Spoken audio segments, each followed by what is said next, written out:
Gamba Guru. My name is Tim Scardo. Wanawe mdunu. Wanane un. Shock. Ayati. Odi proper. Family over everything. Yeah, I say family over everything. Kana menda Johnny mkoma mkawa na basa mundi fonere ndiko uyao. Kana menda Johnny mkoma mkawa na basa mundi fonere ndiko uyao. Mundi fonere ndiko uyao. Mundi fonere ndiko uyao. Mundi fonere ndiko uyao. Mundi fonere ndiko uyao. Usakwate mfana wangu, uri safe. Uri wangu handifenda kuta rafu maya. Mama vakati jara tiri tu saka wherever I go you go to.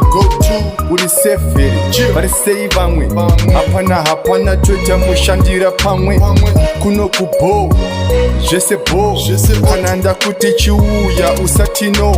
Kana menda Johnny mkoma mkawa na basa mundi fonere ndiko uyao.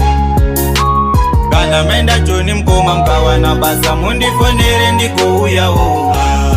Mundi fonere ndiko uyao. Mundi fonere ndiko uyao. Mundi fonere ndiko uyao.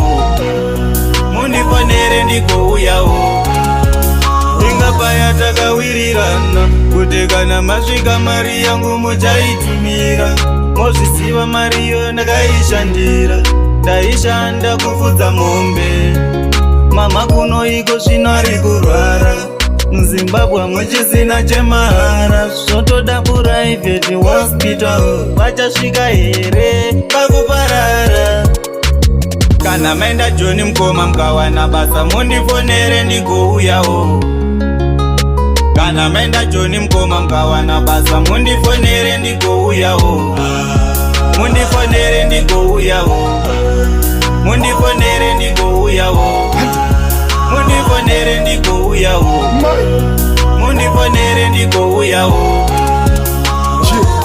Usakwate mfana wangu, uri safe.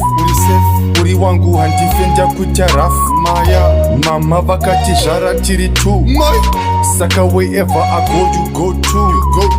Uri safe vari sei vamwe hapana toita mushandira pamwe kuno kubo zvese bo kana ndakuti chiuya usati no. Kana menda Johnny mkoma mkawa na basa mundi fonere ndiko uyao. Kana menda Johnny mkoma mkawa na basa mundi fonere ndiko uyao. Mundi fonere ndiko uyao. Mundi fonere ndiko uyao. Mundi fonere ndiko uyao. Mundi fonere ndiko uyao.